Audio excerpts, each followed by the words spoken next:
Hello everyone, and welcome to the 12th in our series, Seminar on Self. This is your philosopher at large, Tristan McGough. I'm here with all the Cogno cards that have been created with your help over the last year or so as we've delved into selfology, that is, the study of self. Now, if there's one thing that you've taken away from the various sessions that we've held, it's that the self is not a single phenomenon in the sense that it is finite or atom-like or indivisible or permanent or something that is unchanging. In fact, as we've spoken of, quite the reverse, the self is so multidimensional. Remember, we spoke of 10 dimensions, that it cannot be reduced one to the other. Nor can you entirely reduce being to consciousness or consciousness to the void, or the void to finite being. These are all four quadrants that go into the recipe of reality, as we've discussed. So there's pure being, finite being, conscious being, and non-being. And from moment to moment, in the eternal now, structured, if you will, within the framework of the epistemic relation between the subject and the object, that gives us the creation of an outer scape as well as an inner scape, where our psychic and solar dimensions reign. We speak of the one self, and at the same time we speak of the 10-dimensional self. And there may seem to be a contradiction. However, we have to realize that we are observing the one fact of reality from different angles, through different lenses, sometimes different methodologies. The methodology that we're examining now is dialogic.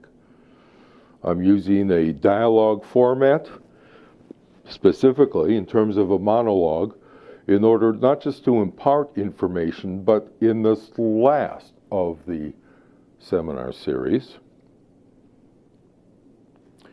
it is not just a summary of what we've covered, it's a synthesis. It should take you to an apex, to a point where you understand that the self, though viewed from very many different angles according to the dimensions in which you're investigating the self, or whether you're dealing with the macrocosmic self or the microcosmic self, your individual self, are all the little selves which compose you as a microcosm. Think of all the billions of cells and quadrillions of molecules, atoms, subatomic particles that go just in to constitute the physical body. That physical body, which when we were looking at the ontography of dimensionalized existence, we pointed out was simply merely the biotic, or the lowest level of manifestation of energy and matter. All this is energy in matter. It's at different grades and different levels of functionability. Just as atoms compose molecules, molecules go on to compose greater things into this manifest world. Those very atoms themselves are composed of subatomic particles. Physicists believe that with instrumentation and their mathematical equations that they've accounted virtually for all the energy and matter and transformative states, I would be thinking, within this rubric plane here of the biotic realm. The vital, incidentally, in terms of theosophical conceptualization of the constitution of the planes of being, envisages that the vital realm is that very subatomic realm. They call it the etheric realm. But both of those together constitute the physical realm, both the corporeal, which we see, which are the three states of matter we know of and we easily see, that is, the solid, the liquid, and the gaseous, but of course there's an admittedly fourth state, the plasmic, such as lightning. And more subtle that matter becomes, the more potent energy it has. And consequently, the higher that you move into the realms of being, that is on the subatomic particle level, and you keep becoming more and more refined in terms of what you might call the infinitesimality of direction, the disappearance in the point, which is why we use the omniversal model, the OM, for both description and explanation, because not only is it the most parsimonious when it comes to explaining the quadrupled nature of reality by way of this recipe of reality of pure and finite being as well as conscious and non-being,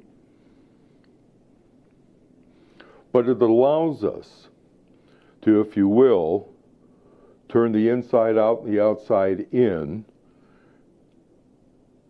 for conceptual reference. In the same way that none of these as graphic depictions of concepts or theories or sub-theories or integrations of concepts of other theories plus novel theories, however we describe these depictions, none of them, of course, are the actual lemma or meaning or mental object that I behold or you behold. When I say such things as the self consists of will, love, mind, and life, when I assert those things in a proposition, it's something that we can fix. It's something that we can state and articulate within space and time. But that's not to be confused with the actual mental object that I behold when I'm describing or unpacking that word, self, which refers at the same time to the meaning of self and to whatever selves happen to exist as entities in this world of space, time, entity, and causation. You'll remember we began, therefore, with the omniversal model, and we spoke of the microcosmic self being divided into three aspects. The personality that we usually know of and we have no problem with identifying in our everyday life. This is the realm, the empirical self. This empiric self is composed of your finite thoughts, finite actions, finite words, finite feelings that come and go, finite intents and resolutions, and anything else that is created as a behavioral event in your life. That's the person, that's the empiric self. And when psychologists are analyzing this self, they speak of the empirical ego. That is the subject that is necessary and is actually concretely engaged in beholding objects, or holding objects, or walking over objects, or speaking about objects, etc., etc. So this is all the realm of the personality. It's the empiric self.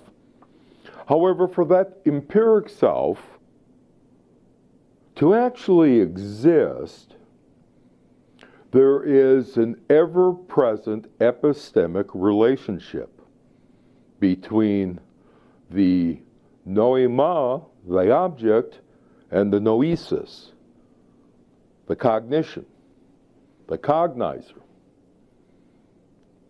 This relationship of object, which is beheld, and the beholder of the object, which we call the subject, that relationship is fundamental to any empirical experience in the world.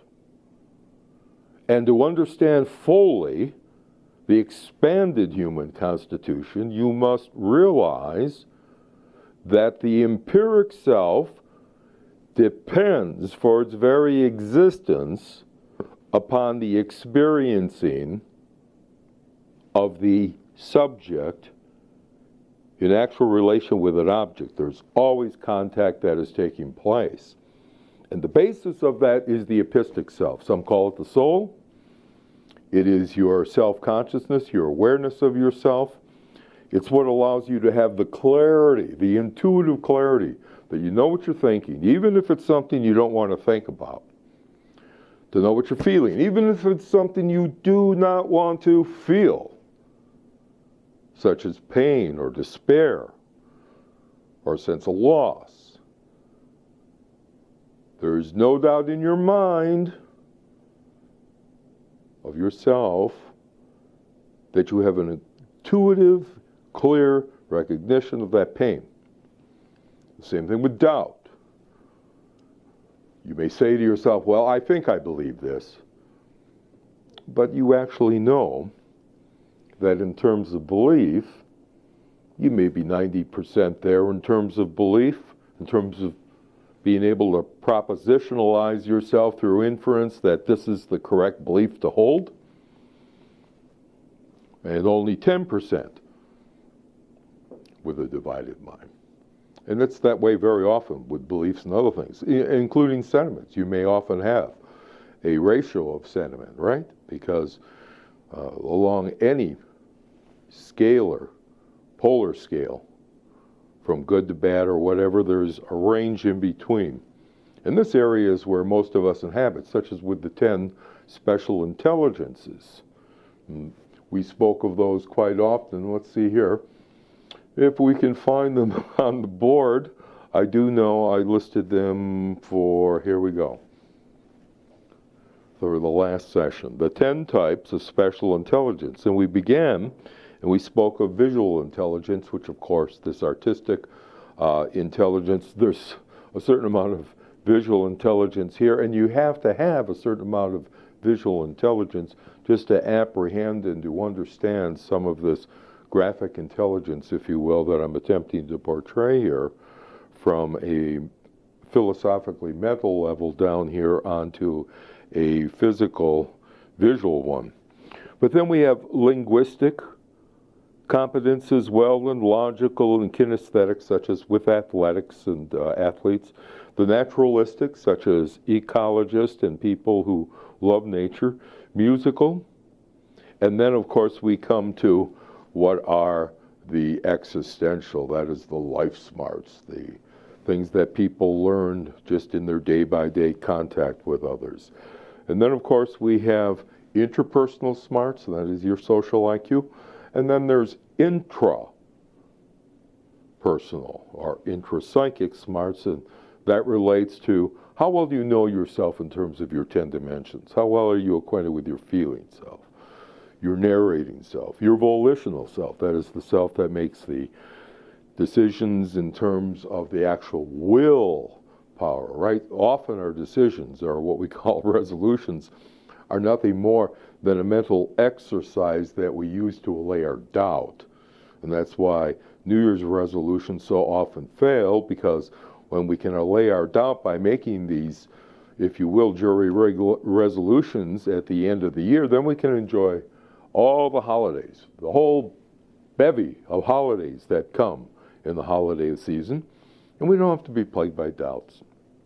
And then, of course, January 1st comes, you made your resolution that you're not going to eat chocolate mousse any longer, and you find yourself eating chocolate mousse to celebrate the new year.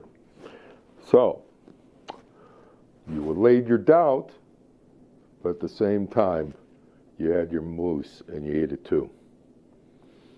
So as we move through a conceptualization of what the self actually is in its 10 dimensions, let us never forget that the highest dimension of self is the one self, the identifying self. And there's only one kind of identity, and that's self-identity. There's no other kind of identity. You can say A equals A, but A better be A in order for A to equal A. If I am going to write on a chalkboard A equals A, this A equals this A, technically that is not correct. This particular token called an A that I wrote on the chalkboard, now we're writing in our imaginations, and this A, which I wrote to my left, or pardon me, your left, my right, and the equal sign in between, all of those were made up of material elements, and each one of them are absolutely distinct. So this A as a shape, and this A as a shape, as something called shapes in the alphabet that we distill abstractly into our minds as lemmas, as these meanings, well, those are not material. However, the tokens that I write, they're types. The tokens that I write, those are material. Each one of them is composed of particular elements. And that, of course, is what led us to an understanding, as we had discussed it, as what constitutes really the stories in our lives. What are the stories we keep repeating that define ourselves? Rather than looking at ourselves as the one self, we don't very often do that, except at moments of high satori or ecstasy or perfect calmness of being and mind. And at that point, then sometimes we glimpse the oneness of all. Remember, Heraclitus' first fragment, he says, "Not by my authority, but upon that of truth, you should accept the fact that all things are one." This is the same man who had said one cannot step into the same river twice, meaning, and he said it quite succinctly, he said all is change, only change is changeless. Now you see that all here. The self is ever changing. But yet the part of the self that is never ever changing is self-identity. There's no question you know who yourself is. You know who you are. You intuitively know who you are. It doesn't mean that when you know somebody else, or even when you know yourself, that you know what you are. Doesn't mean that you know all your feelings. You may have some hidden feelings, right? In the subliminal areas, the unconscious areas that are repressed, that may never come to light, or may only come to light through some kind of therapy, that is where you're made whole. Whether you make yourself whole through going to the center of consciousness, which is what meditation means. When you go there, you learn that that is your refuge. Remember the Buddha. He admonished his disciples. He says, "Be ye refuge unto yourself. Can there be any other?" He's quite clear about that. So at some point, whatever external guides you have in this outer scape, however helpful they may be to you, either as gurus, as friends, as lovers and lights in your life, eventually you become your own guide. You understand that whatever empirical things that you have experienced in this finite world, there has always been that trans-finite soul that has continued. And we remember that's one of the dimensions, the continuing self. Chitasantana, the stream of consciousness. Stream of consciousness is unbroken, undividable. Therefore, you can divide it at any point. Just like the point is dimensionless, therefore it can appear anywhere. And that's exactly what happens when we start speaking of the human being as an empirical and epistic aggregate, we realize that the objects and the subject do not exist in abstracto, that is, as some kind of separate things. Everything coexists interdependently as part of one single reality, oneself.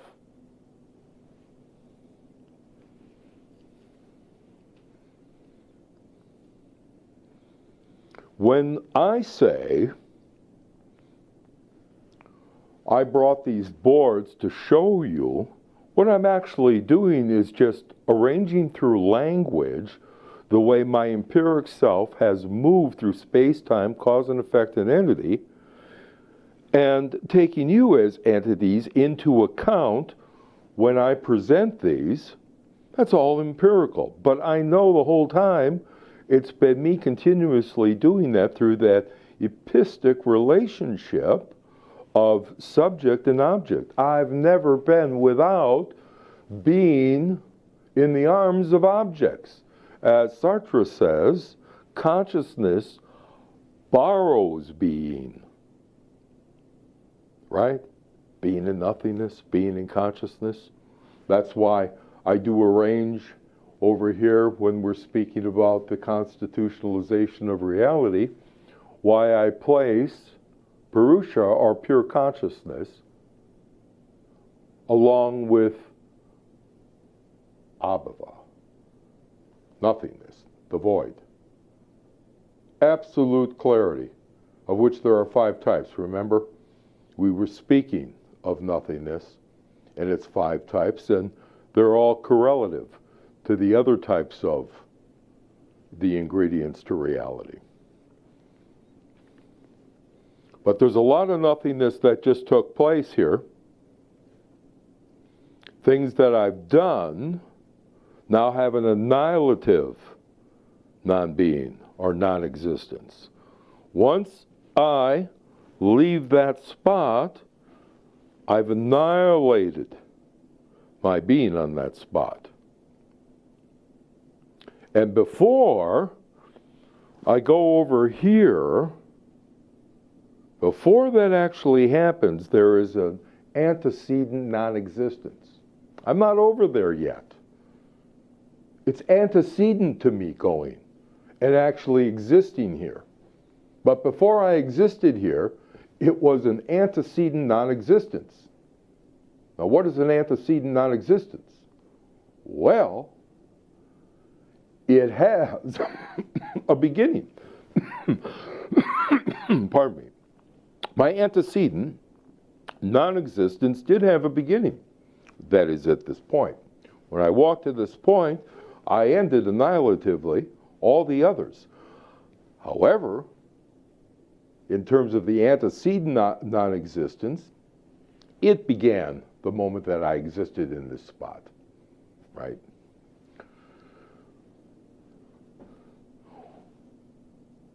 Watch one of the earlier seminars in which we did cover the whole concept of being in terms of infinite and finite being, conscious and non-being, and where I discussed a little more in depth about if you were looking at the various aspects such as the unmanifest and the universal. We spoke of eternity, infinity, totality, and purity.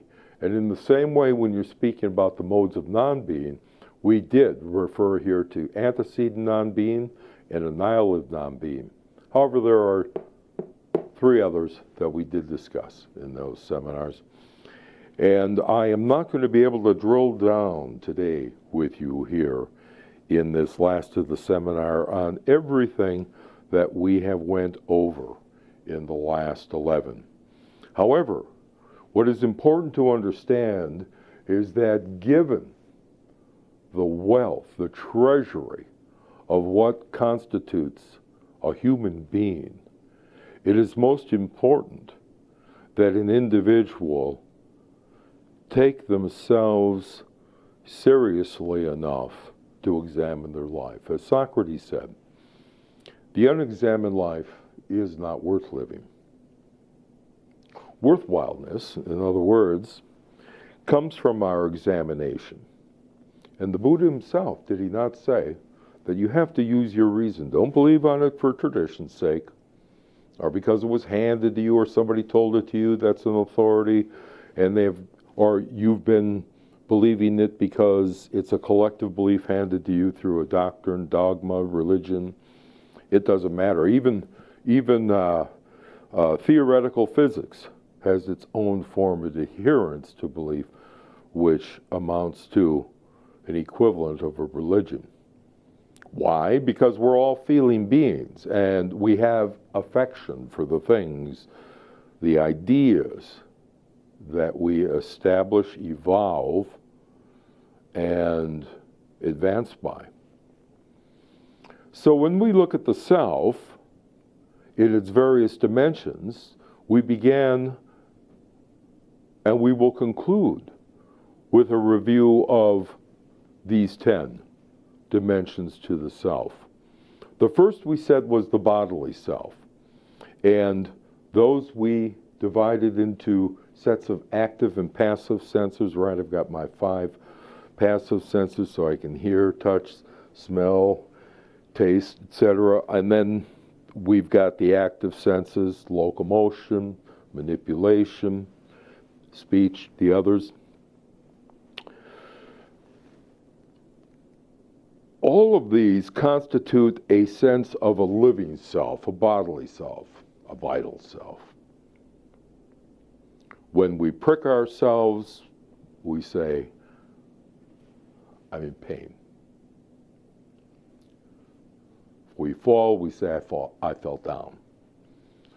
So that is the self as our identity as it identifies with the body, the bodily self.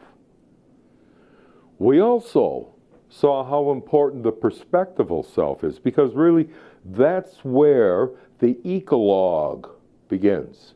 I have a perspective as a subject through this epistemic relation of the epistic self, where I'm always engaged, always in contact with some realm of being or another, either in the outer scape, through my senses, these 10 senses, or through my inner scape, where I can build my own world, and I have built my own world, and we all build our own worlds, and that's the world that we inhabit.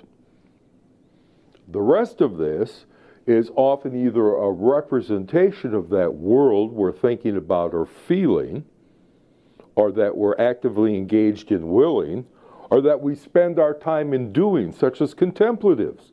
Contemplatives doing consists of a great deal of mentation and a great deal of contemplation. That is a type of doing. Doing happens on all the dimensions, just like feeling on all the dimensions, willing on all the dimensions.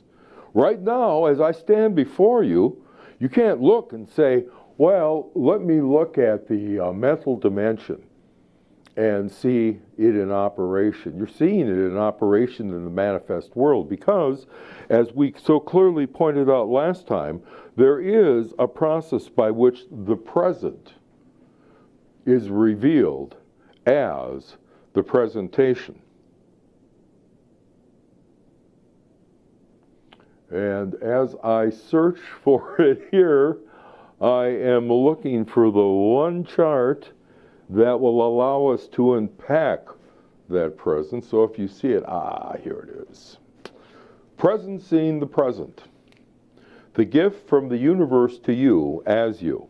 So what's the present again? It's the one presence that is presencing itself through the presentation. This is the presentation down here. This is where the rubber meets the road. This is Maya. This is metered matter. This is massification. So our senses, remember, we only can see part of the visible spectrum. We can only feel part of the tangible world. There's a lot more tangibility than just what it is that any one of us as a human being can touch. Do you know what it's like to touch up against an atom or a molecule as spacious as they are and as far apart as you and I are, yet with no dimensions, when we touch our bodies, we go, ah, I touched you. How does that feel? That's part of your feeling self. But it all begins with that perspective. We all have that perspective of the subject by which we filter the world through our feelings, our thoughts, the intents, the dogmas we hold, the prejudices we cling to, the values that we interpret the world by, as well as the meanings and the purposes that we apprehend. So as we were looking at the present, let us understand that the presentation can occur at any particular level. Any particular level is a presentation. All I am attempting to do here is not show the lowest end here of material reality. I'm simply saying that anytime there's a presentation as I'm giving you here, there's the present moment, there's the presented object, there's the act of presenting, but first of all, there's presentivity, which is the potential for the being to become what it is. That is, for what is part of the one presence through presencing to become part of the presentation. So we have all of these elements that go into the present. The present is not just an object, it's not just what is present, it's not just a time, it's not just the present moment, it's not just the possibility of there being a present, so that there can actually be a present. But there's then the actual doing, the presenting that takes place. And all of this is an aspect of presencing. And it's this presencing that Yogananda, Paramahansa Yogananda, calls attention to when he says the secret of happiness is the consciousness of the presence of God. What he's referring to is that God, or the ground, is what bases us in this world as empirical beings. So besides the empiric self, the finite self that we see in this outer scape, and the epistic self, which we don't see but yet we apprehend on the inner scape through our self-evident intuition, both of those are based on the agnostic self. That is the self that is already holding all subjects and all subjects together interconnectively in a web that not only is intraplanar, such as all the material objects here are connected through entanglement as well as through local causality. It's not only happening here that there's entanglement and local causality, it's also in the realm of feelings, often referred to as the astral plane or the kamic plane, the mental plane, the realm of thoughts and ideas. Why do you think Leibniz and Descartes both came up with calculus at the same time, or so many inventions are spawned in the same time period? It's because conscious beings are utilizing the same finite materials, whether they're mental, emotional, or physical, or higher up, such as volitional. They are using all these materials congregated together as this material plane Mayic presentation. This is where does the presentation end for you when you fall asleep? Hardly. What do you leave behind in your consciousness? Well, you leave your body behind. When you get up in the morning, do you say to yourself, I feel rested, or I feel I didn't sleep well, or I had this dream? What was dreaming if your consciousness went to sleep entirely? There's some part of your consciousness that was still awake. This is the continuing consciousness. So, recapitulating, we've got bodily consciousness, perspectival consciousness, the feeling or emotional consciousness, the emotional self, the narrating consciousness, what I've called the the narrating or intellectual self.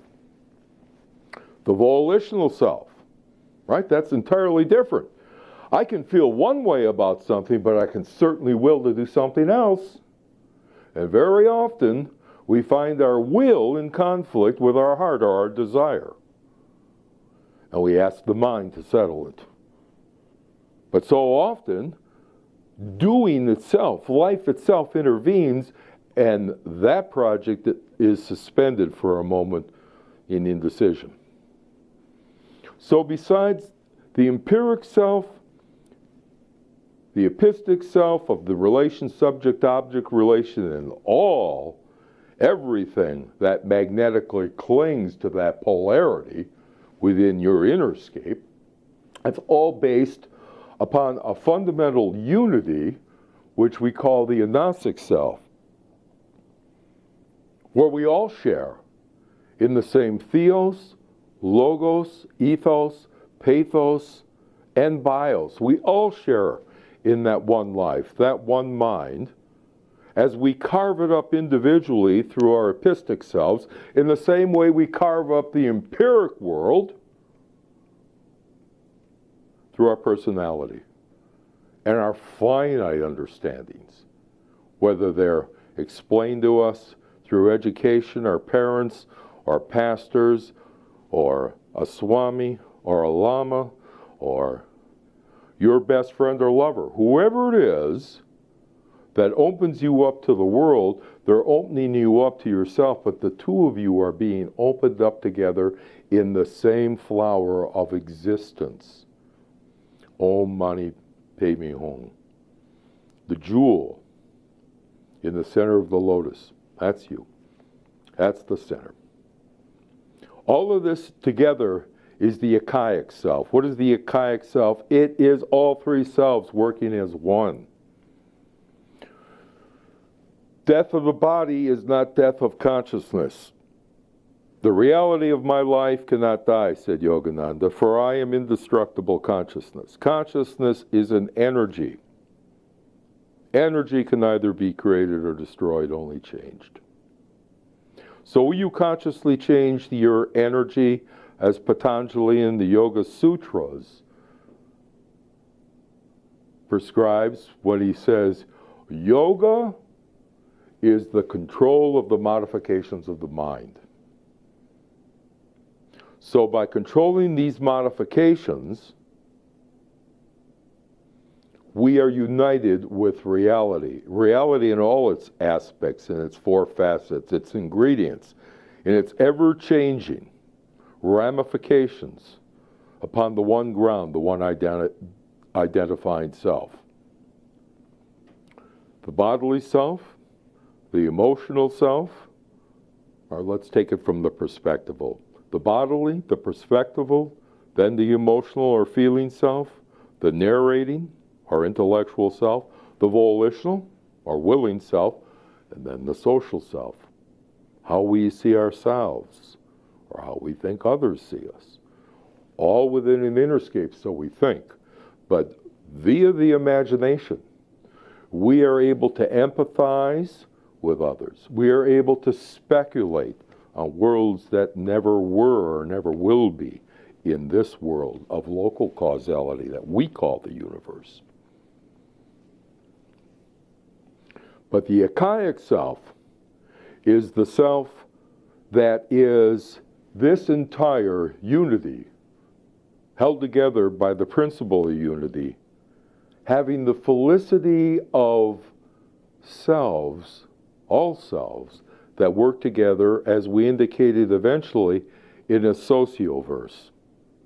That is, where the universe is taken in hand by people who have taken Patanjali's advice, not merely as a prescription, but as a descriptive way of life. That's the way that they live. When you have a number of these individuals amalgamating on any place at any time, and at this point in our history, there are more awakened individuals than at any other time before, despite the chaos that you see around you. these individuals are creating new Edens. That is, they are creating spaces where their transformation is helping to lift others up. And when others are helped, they lift others up. When it becomes synergetic, at that point, the socioverse takes place. That is, we create a new point. We create a Nutopia. Whether it's an individual seer, as she sits in India and understands the nature of reality, or whether it is someone else at some far stretched corner of the world, their point of enlightenment resonates and changes the fabric of existence. Not only do each of us have individual goals that we try to pursue, but in the process, there's a larger purpose we serve, and that gets unfolded in the process. Buckminster Fuller calls this the principle of precision. And it's like the procession. It's like the procession of the equinoxes. He uses it quite differently. He gives this example, and it's a very good one, and it shows you the implications. Now, when you've got a butterfly, and they flutter about from flower to flower to flower, they're looking for what?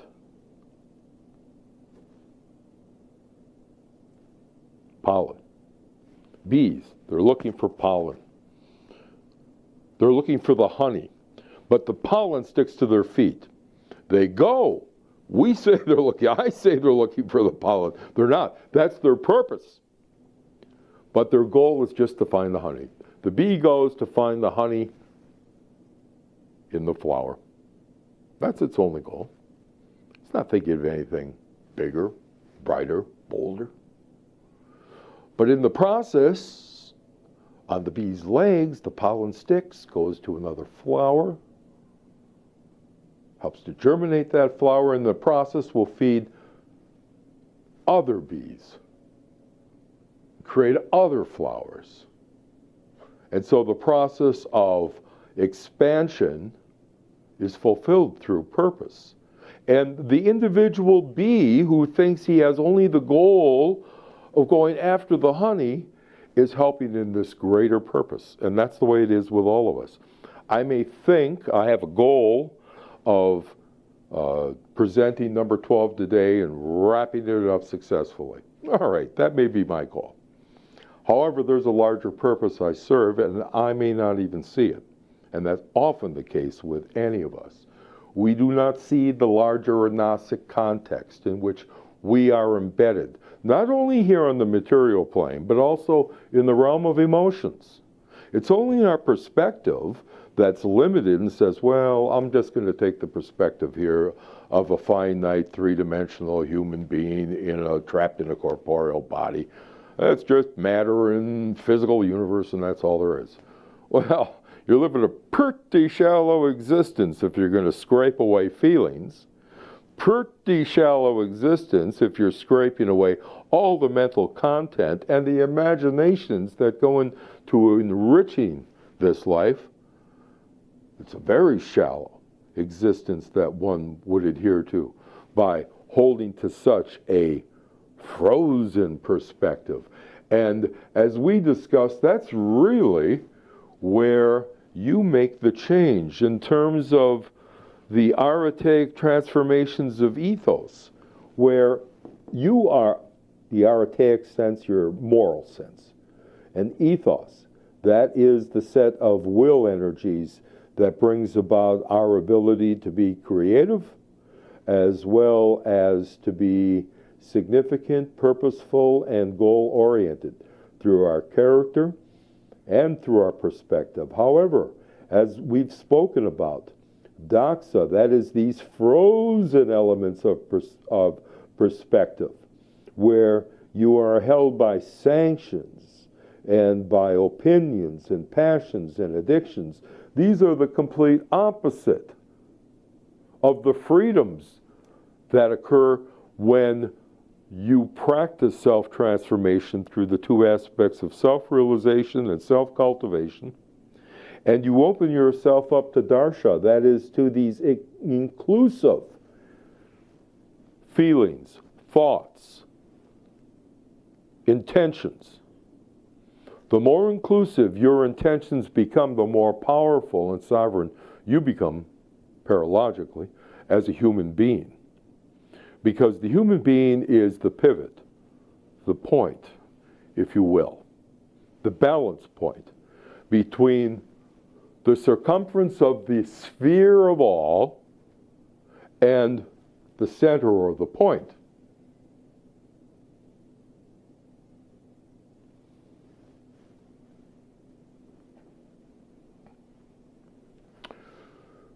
To bring our seminar to the apotheosis of understanding, we're going to take another triune view of the self in a moment, after I catalog the last of our dimensions. So we have the bodily, the perspectival, the emotional, the narrating or intellectual, the volitional or willing self, the social self, the continuing self, the unifying self, the advancing self, and the one self, the self-identifying self, the self that seals its identity on every single ego, whether it's your empiric self with its empirical ego that says, I'm here, I feel this, I'm in this space, I'm waving my hand, I'm doing this, all the finite things that you could describe as a personality, or whether it's your epistic self, and where you are there a transcendental ego, and you realize that you're the subject that has always stood and always stands in every relationship, every finite relationship. You're transfinite. You're not finite, you're transfinite. You're flying through every finite experience like you're some kind of cosmic vibratory string threading the beads, the constructs, the cognizances of your states of experience. So with these 10 dimensions of self,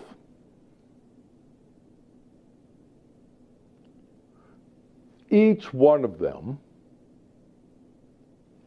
exists, whether it is myself or yourself or his self or their self. And it is these dimensions of self that are held together contemplatively and in one's own experience when we consider what I call the stanzas of Synergia. The stanzas of Synergia really are based upon a conception that the one self consists of the fully expanded I consciousness. That's what the one self is, the fully expanded I consciousness. And all selves share this trait. They share the trait of what in Tantra is called the continuously arising great mantra of I. I. Aham. I am. I. This arises in every being. So all selves, all share this seal of identity, of the I. It is a continuously arising great mantra. It is something that happens gnostically. It is the transcendent ego in each of us, the ego that shares, if you will, in Dharmakaya, that is, in the realm that is unnamed, ineffable, without measure, without discernible quality, without anything that can be affirmed of it that actually captures it. its unity par excellence, its identity in itself.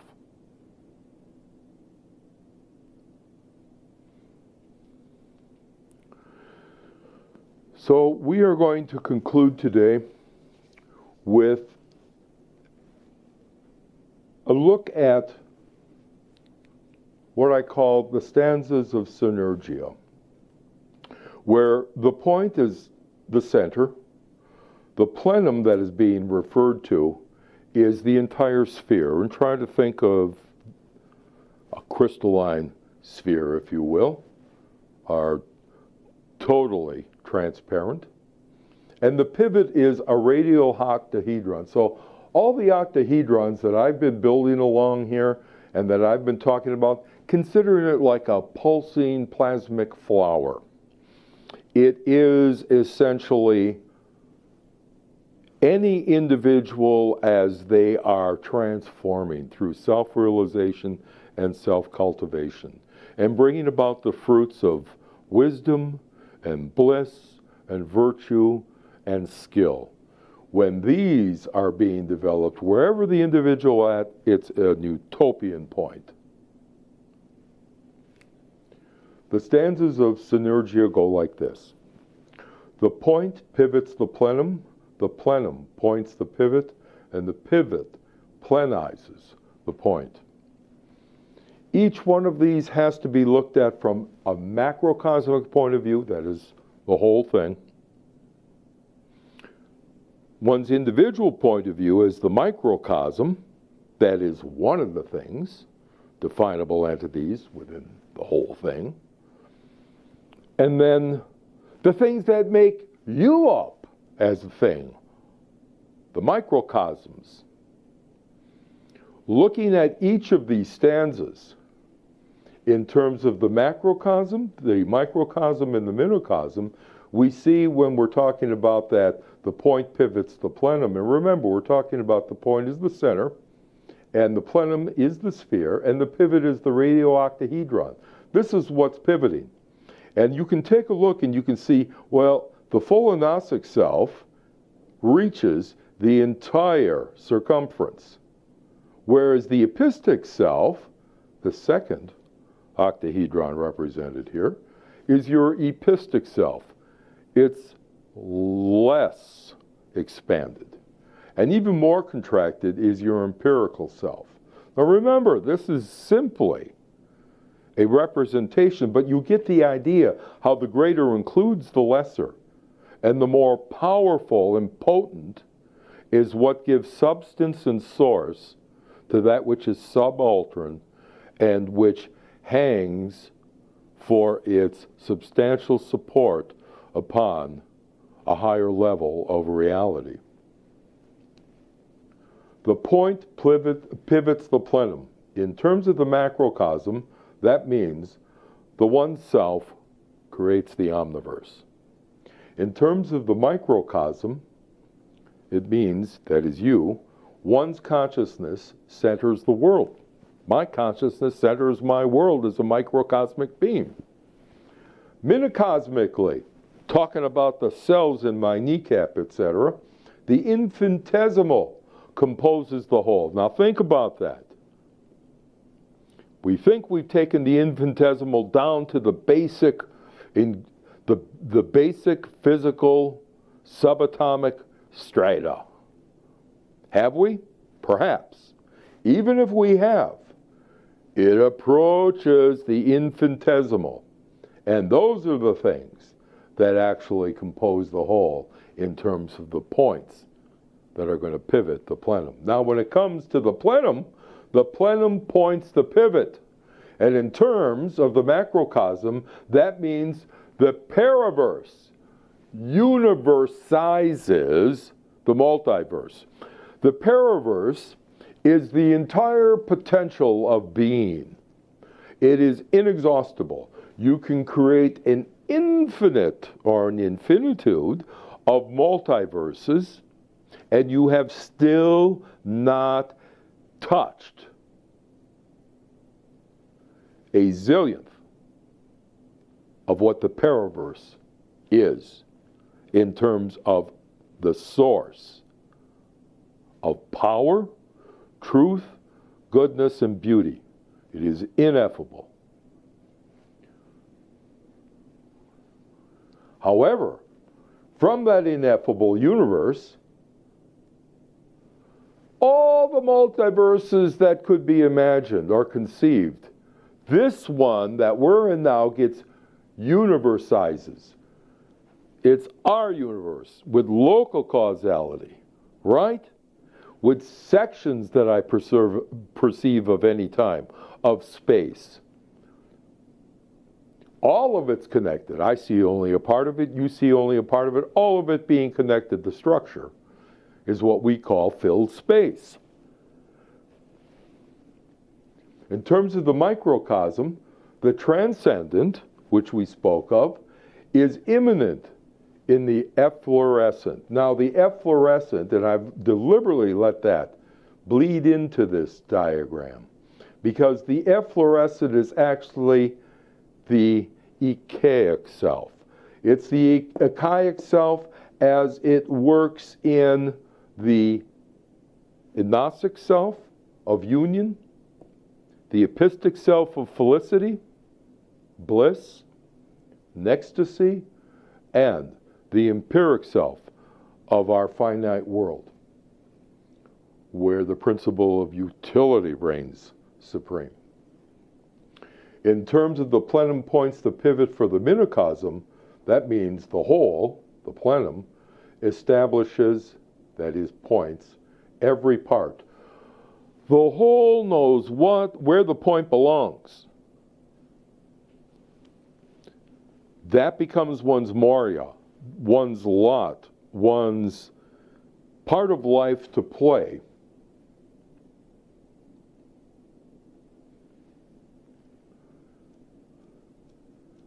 When you are a subaltern part of a greater microcosmic whole. The third stanza, the pivot, plenizes the point. From the macrocosmic point of view, that means that consciousness actualizes being. From the microcosmic point of view, that means the individual consciousness expands to infinity. Each of us are capable of expanding our consciousness from the finite through the transfinite to the infinite. And from the minicosmic point of view, the parts, or these particles, dimensionalize the dimensionless. The dimensionless, the point, can appear everywhere. And therefore, there's no problem in establishing an infinity of selves. As Rabelais said, God is like an infinite intellectual sphere with its circumference nowhere and its point everywhere. And so you've seen that according to these scales of self, pardon me one moment. You've seen that according to these scales of self, whether we're looking at the one self or all selves or this self, what appears to be a hierarchy is really an identity. And that's why I use the aeon and the omniversal model as an explanatory tool where no matter what it is, whether it's myself as a microcosm, I can use the aeonic structure, the aeon, as microcosm. I can look at the entirety as the macrocosm, and under the eye of the aeon, A-E-O-N. And it's the aeon that allows us, and that's basically what this is. Remember, this is what we spoke of in terms of, and as you can tell, I did not take every single one of the cogno cards that have been developed and posterize them. However, back to the aeon, here we have up here, that's composed, of course, of Atma, conscious being, the Apeiron, boundless being or pure being, Aletheia, this finite world we see in abhava, or non-being. Those are the four ingredients to reality. Alea, the storehouse, where everything is taking place, the cauldron of conscious being, non-being, finite being, and pure being. So, having considered the stanzas of Synergia today, we're going to conclude with step 9, which is individualizing identity. Now, I'm going to put this up here, and we can take a look at it together.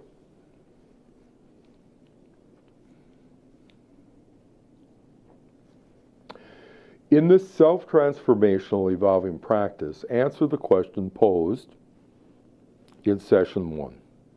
Who am I?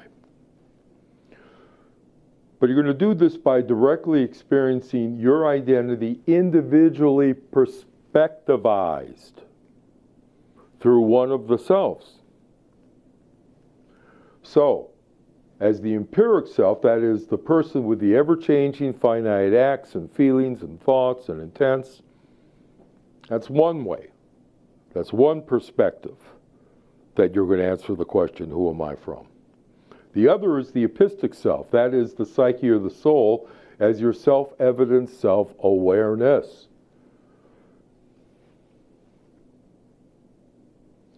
And what is it doing? It's apprehending the noia, the contents of experience that are generated by the 5 transfinite faculties. We spoke of those. Self, apperception, right? You're always aware. Awareness is always aware of what's going on in itself. Even if liminally you're not aware of all of it, your full consciousness is the entirety of who you are is.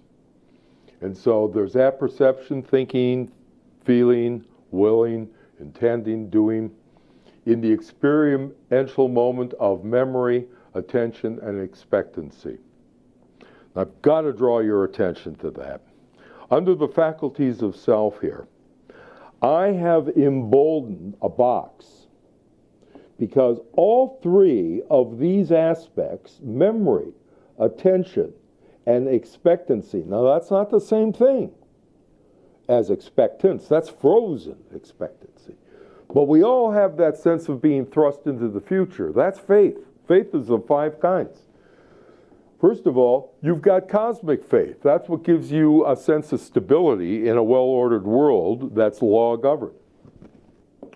Next, you have human faith. You have faith in your fellow man that they're not going to blow themselves to kingdom come. That gives you a sense of security, and whenever that's threatened, you feel insecure on the human side of faith. Your faith in humans is undermined. Just like if all of a sudden we started seeing stars wink out of existence, our sense of cosmic stability would be undermined. The other kind of faiths that we have are socials, and that's trust.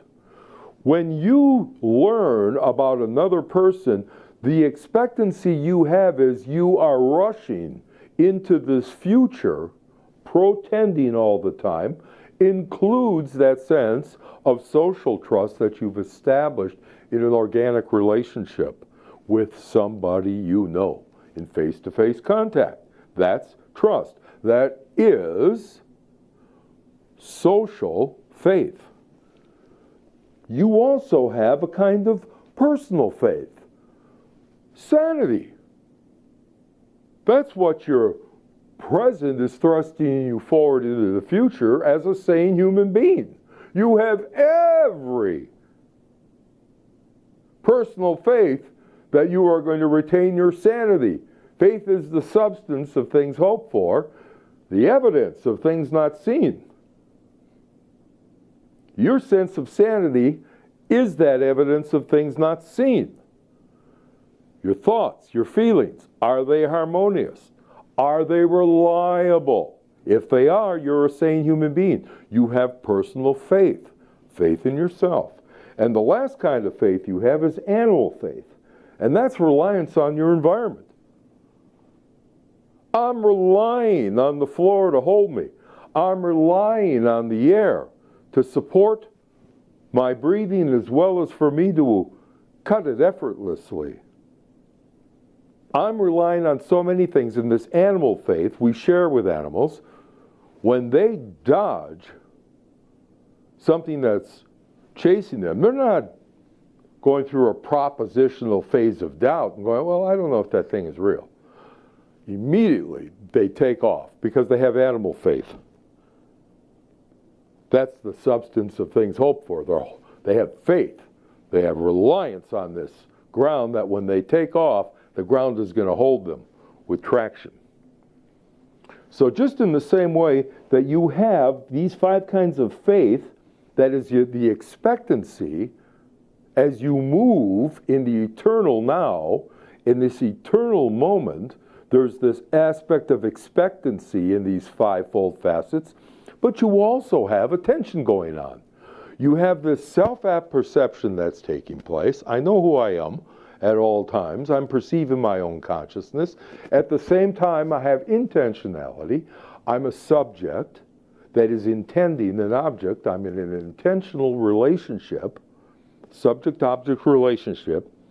At the same time, there's an extensional relationship that's taking place in terms of my attention, because I realize that even though I'm paying attention here to this camera, I am embedded in a sea of physical elements in relationship to one another in certain structures and configurations. That's my extension as part of my attention. But I also have retention. I'm able to retend through memory other things that are going on that have happened decades ago or days ago. They are all objects that I retend. And in the same way, I'm protending. My objects of consciousness are something that anticipate the future, and that's turns into this expectancy that we're speaking of as that forward-facing element of the eternal now. In the same way that the backward-facing element is your memory, and your memory is of 5 types as well. The first memory that you have is the memory of yourself. You recognize yourself. It's called amneusis. In Tantra, it's called pratyabhija. It's the recognition of who you are. As you move up the 10 dimensions of reality, you eventually understand that you are the one self.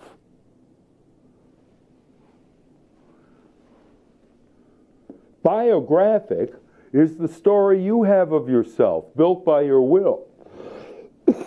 That's quite different than conceptual memory, where I can conceive of 2 + 2 is 4, independent of the episode, where I might have learned it in the 3rd grade. That episode or whatever, I don't recall anymore, but I do have the conceptual memory, although I don't have the precise episodic memory of when I learned it, under whom, in what class, on what day, at what time.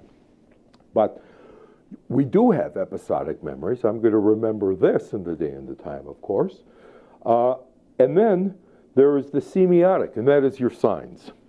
Every word it denotes an actual object, such as board. It denotes one of these. Let's call it a trifold board. Can denote one of those. But it also connotes something, its meaning. Now, that meaning is nowhere down there. You're not going to find the meaning of any of this by looking closer. You're going to find the meaning of what I'm talking about when I say that one has triliminal consciousness. There is liminality, that is what you're paying attention to at the moment, and then there's supraliminality, and that is all those facets of logos, pathos, ethos, bios, all your life potentials and the things that have been structured as your virtues and as your character. These things exist even though you're not paying attention to them, going, I'm such a truthful guy, or I feel such great love for so-and-so. Yeah, all of that down here in the empiric realm, that actual feeling of love for so-and-so, or the actual designation of anything as a particular act, all of this is actually happening at one time, but there are so many subliminal elements that are occurring. I don't for a moment have the whole dictionary at my disposal when I'm speaking. I'm not using the dictionary as I speak yet. Out of 26 letters, think of this, we can build not only a book and not only charts, we can build a library. Just 26 elements. Arrange them in different ways. Look at the infinitude, the near infinitude. The profligacy of the word. And that's just the logos, the truth element that's manifesting. And when you stop and think about all the mental energy that is massified in each book through 26 letters of the alphabet, you get an idea of the fecundity and the creativity that this omniverse has to offer. The omniverse is that paraverse. It is the multiverse, and it is this universe in which local causality and known and knowable entities, intelligible entities, are experienced. The multiverse is not something that we can access causally.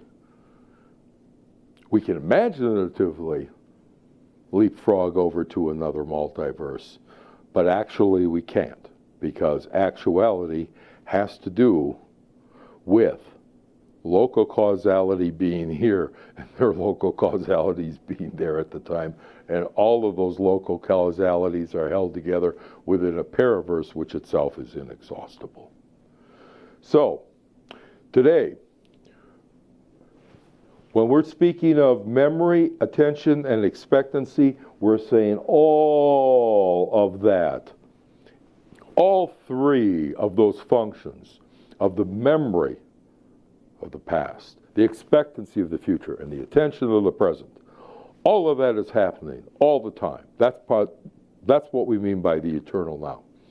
And when we're talking about all of these different aspects of the self and the will and the love and the mind and life, these are what is self-presence in presencing. When we're talking about the present moment, as part of presencing, every present moment has this presencing. It has all of these faculties taking place at one time. You can understand, therefore, the depth of the lotus that you are experiencing in something such as contemplation, or just paying attention to what you're doing throughout the day. You are unfolding different levels of your dimensionalized existence as a conscious being. And you will realize in the Anasic self, or the pneuma, as the experiencer, which remember is the watcher and the actor, both at the same time, happening at the same time.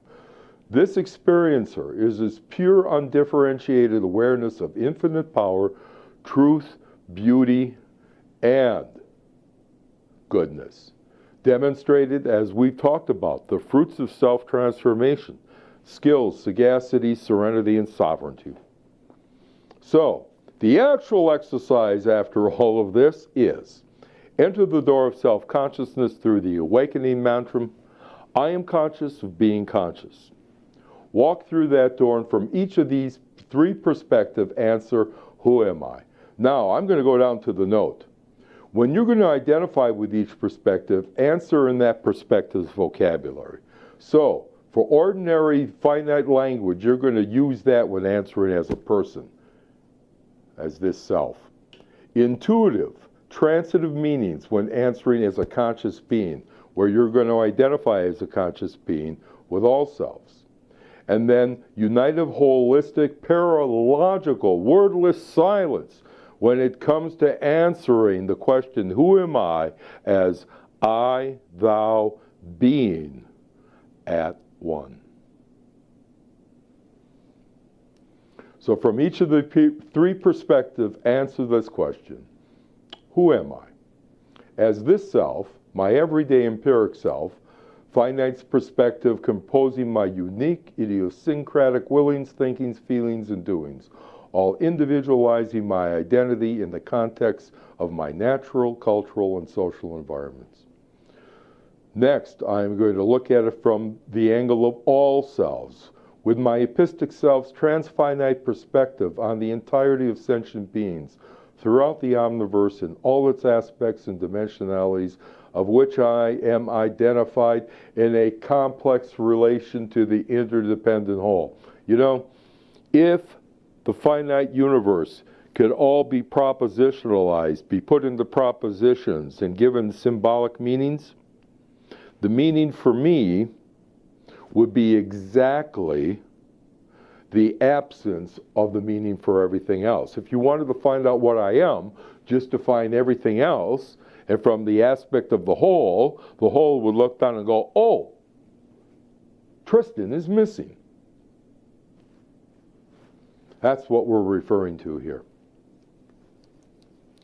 And finally, from the agnostic level of the one self, look at the agnostic self's infinite perspective on all nature, that is the whole and the parts, upon the ground of reality, making every individual, including me and you, a self-reflective ray of singular identity, the one and only identity of every and all.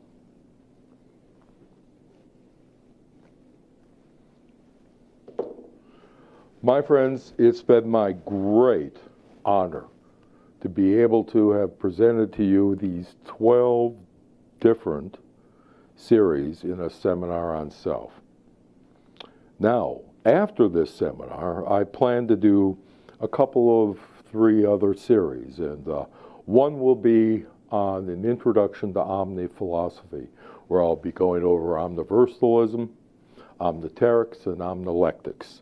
That is, the theories of philosophy, and then getting down to the basics of philosophy, where you do critical analysis, worldview building, and intuitive experiencing, as well as the products of philosophic experience. For instance, omnilectically speaking, in terms of omni-philosophy, these are my productions. These are my omnilectics.